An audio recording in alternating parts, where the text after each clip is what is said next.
El movimiento pentecostal que hoy vivimos no es el mismo de cuando estaba vivo el pastor David Wilkerson, por lo menos Juan Carlos Ray.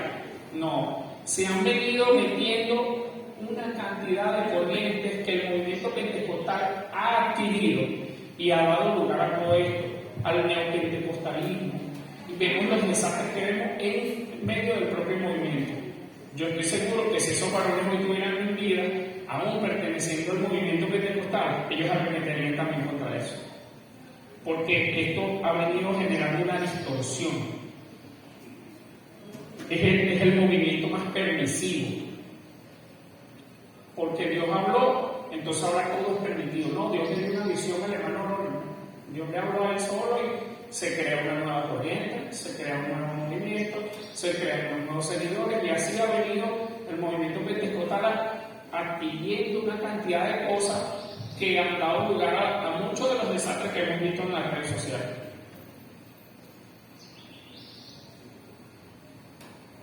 Este tipo de movimiento solo tiene éxito en una sociedad como la de nosotros, materialista, que es egocéntrica, que solo piensa en él.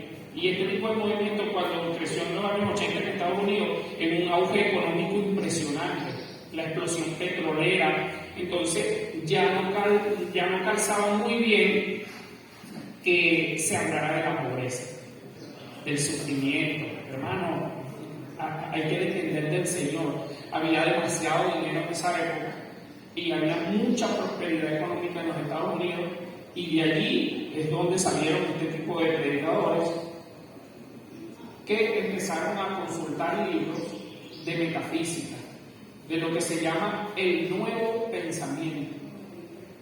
Estos libros hablan y postulan este tipo de cosas. Ellos empezaron a leer estos libros y empezaron a asimilar esto y lo mezclaron con versículos bíblicos. No, aquí hay principios de esto, hay principios de aquello, y empezó a crearse todo este movimiento. Por eso este movimiento tiene versículos bíblicos, porque si no, no fuera creíble. Pero cuando usted seriamente le hace un análisis a este tipo de versículos, se da cuenta que esos versículos no hablan de eso, sino que los sacan con pinza para tratar de decir que sí están en la Biblia. Romanos 4:17. Vamos a leer ese texto. Pues voy a necesitar ayuda con los versículos para ser un poquito más rápido, a ver si rendimos un poquito más el tiempo. ¿Cómo está escrito? Te he puesto por padre de muchas gentes delante de Dios, a quien creyó, el cual da vida a los muertos y llama las cosas que no son como si fuese. ¿Usted ha escuchado eso, verdad? ¿Cuántas veces usted ha escuchado que nosotros podemos llamar las cosas que son como si fuesen? Yo lo escucho muchísimo. Pero cuando usted va al texto no dice nada de eso. Dice que es Dios quien llama las cosas que son como si fuesen, porque Él tiene el poder para hacerlo. Nosotros somos figuras distintas. Él es el creador, nosotros somos la criatura. Dios dijo, hágase la luz, y la luz fue. Yo digo, hágase la luz, no, yo creo que ni siquiera viene. Somos dos criaturas distintas. Y Dios todo lo que ha dicho y ha declarado y decretado se ha hecho y se cumplirá, porque es la palabra de Dios. Y claramente el versículo dice, delante de Dios a quien creyó, el cual da vida a los muertos. ¿Quién da vida a los muertos? Dios. Y llama las cosas que no son como si fuese, pero eso es Dios. No soy yo que digo, no, yo no veo bien eso, pero bueno, yo voy a decir que esto se hace. Y a veces no pasa, porque nosotros no tenemos ese poder. Eso no quiere decir que nosotros vamos a ser incrédulos, eso no quiere decir que yo no me pueda proyectar a decir, oye, me veo así en 3 años, en 5 años, con la ayuda de Dios, todo eso es distinto a creer que nosotros tenemos magia en la boca, a decir esto, a decir lo otro, porque nosotros después rozamos la herejía. Y si después usted es acusado por falso profeta o falso predicador, usted se va a molestar.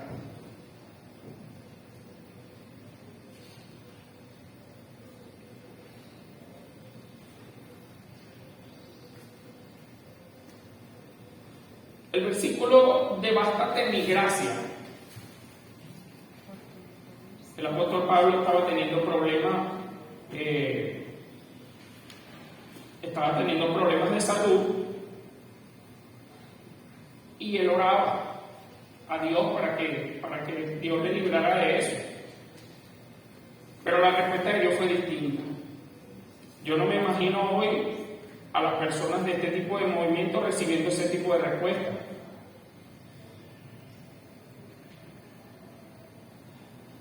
Ya, déjame un momentito aquí. Que mi poder se perfeccione en tu debilidad. Segunda de Corintios 12:9. Por tanto, de buena gana me gloriaré más bien en mis debilidades, para que repose sobre mí el poder de Cristo.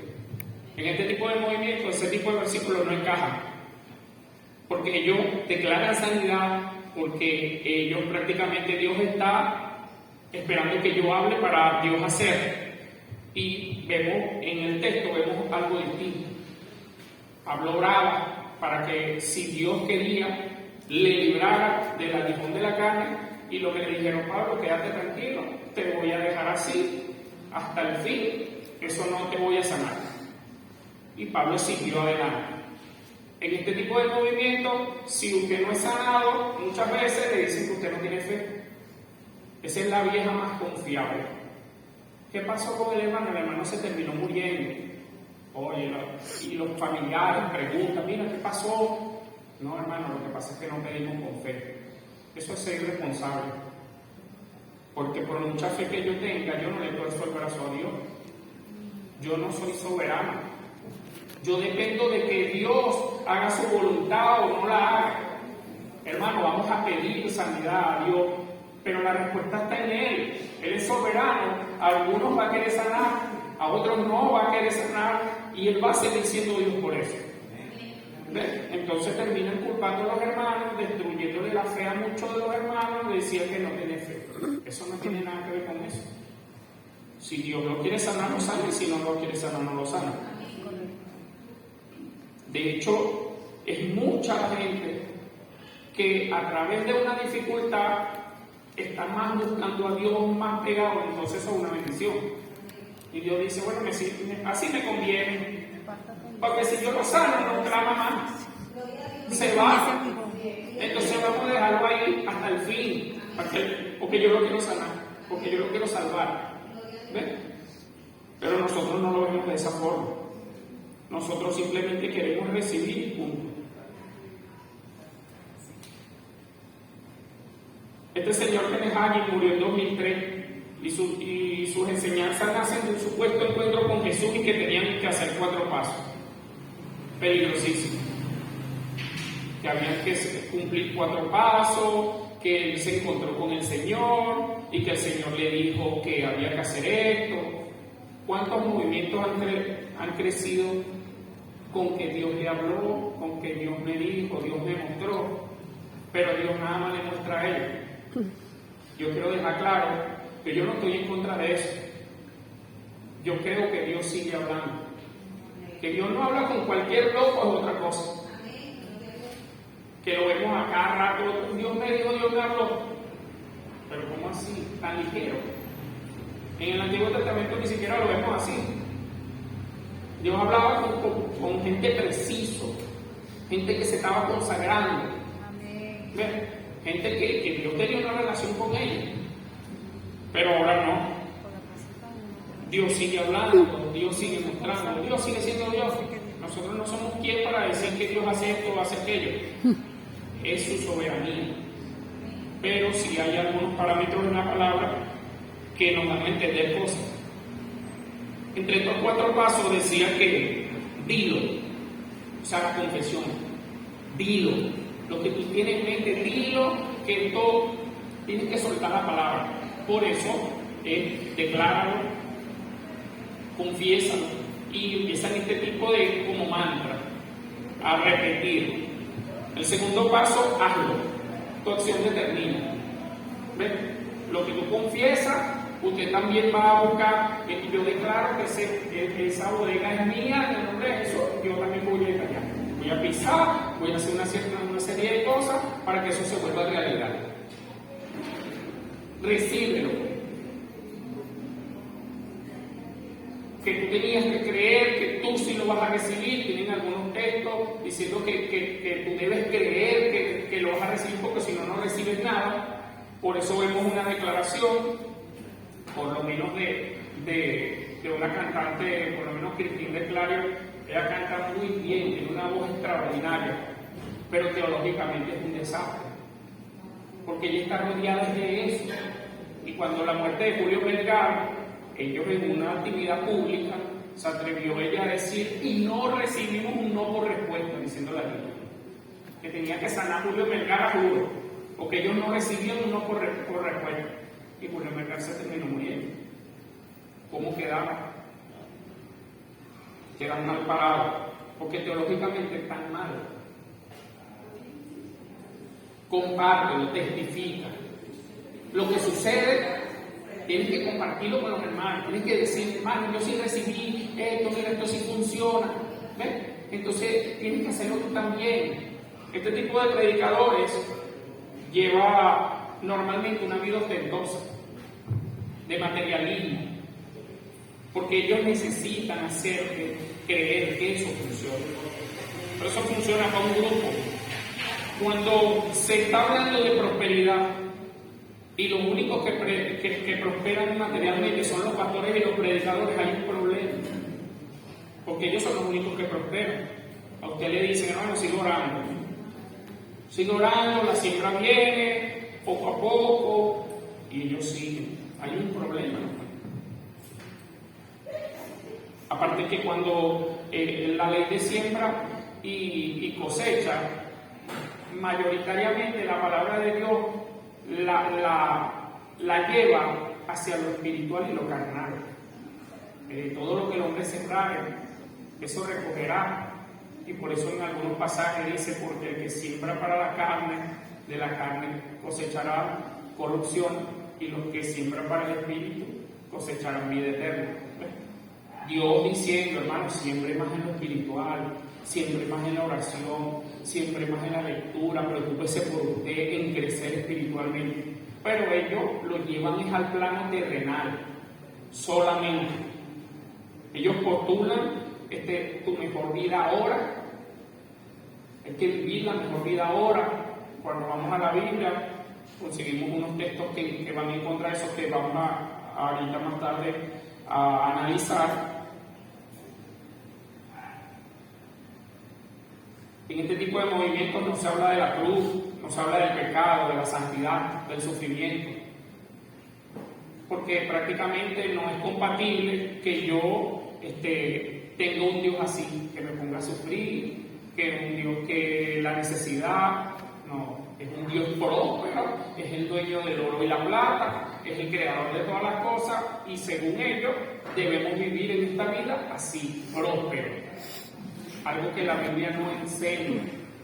Eso no quiere decir que nosotros tenemos que vivir materialmente mal, porque el diablo es astuto. En el pasado, el evangélico entendía que el dinero era pecado, y nosotros veíamos, hermanos, con una necesidad impresionante, porque ellos entendían que no, hermano, no podemos tener dinero, tenemos que ser humildes. Eso usted lo sigue escuchando. Usted sigue escuchando gente asociando la humildad con el dinero. Eso no tiene nada que ver con eso. Hay gente que no tiene dinero y tampoco es humilde. Es de lo peor. Maltrata, hay una gente arrogante, y hay gente que tiene mucho dinero que sí es humilde, porque eso, la humildad va atada a la calidad de persona, no a que usted escucha siempre, en vez de decir, no, ella es una persona de bajos recursos, usted dice, no, es una persona humilde, una casa humilde. No, eso es una casa de bajos recursos, que probablemente pudiera que incluso en esa casa no haber ni siquiera humildad. ¿Ven? Eso no tiene nada que ver una cosa con la otra, pero esto ha venido siendo ligado desde hace mucho tiempo. Entonces los hermanos entendían que el dinero era del diablo, que era esto, y se descuidaron en esa área, se fueron muy extremos. Y la palabra dice que lo que es malo es el amor al dinero, no el dinero se necesita. El problema es que yo sea avaro, que mi vida gire en torno al dinero, que todo sea dinero, una necesidad de acumular, de amontonar. Eso, ahí es el problema. Y eso lleva al ser humano a cometer toda la cantidad de cosas que vemos que se cometen.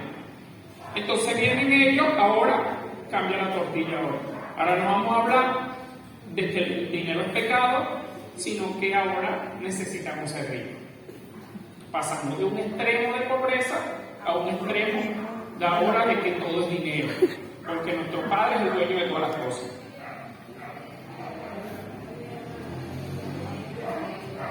Los máximos exponentes de este tipo de movimiento.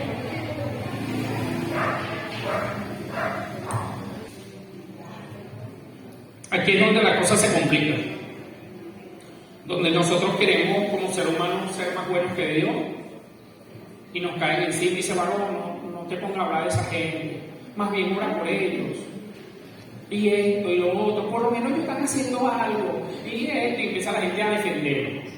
No hay nada peor que una gente defendiendo al malo. Eso es peor que el mismo malo. Y ellos defendiendo a los predicadores a capa y espada. Por lo menos el señor Kenneth Copeland es uno de los predicadores más millonarios del mundo. Su esposa, Gloria Copeland, ellos son los precursores de ese movimiento. Ellos eran alumnos de Kenneth Hagin, que terminó muriendo. Y todo lo de ellos es dinero. Tienen aviones de lujo, aviones personales para trasladarse. Todo el tiempo vienen diciendo que Dios les dijo que tienen que comprar un avión más nuevo, carros de lujo. Y ellos le dicen eso a las congregaciones. Y la gente asimila eso. ¿Por qué cree usted que pasa eso? Porque la gente quiere escuchar eso. Ahorita lo vamos a ver en otro texto. Como la palabra habla de que llegaría el tiempo donde la gente quisiera escuchar solamente esto.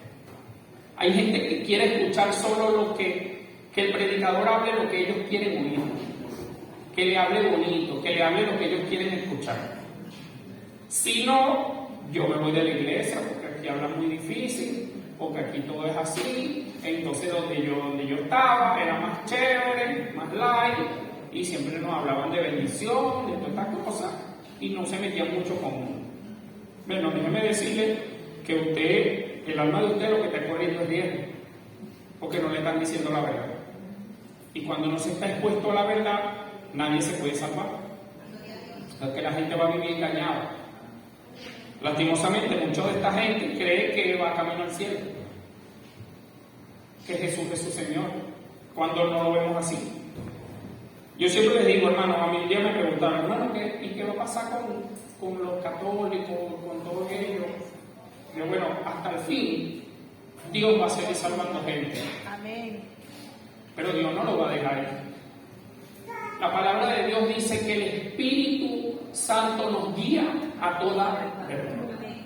Y el día que Dios toque a los que vaya a tocar en ese tipo de movimientos, no van a quedarse ahí.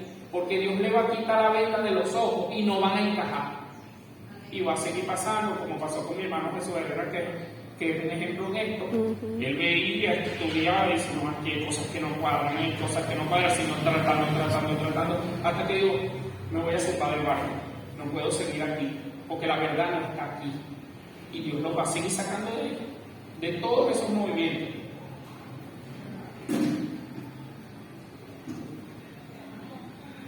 Tenemos a Carl Luna,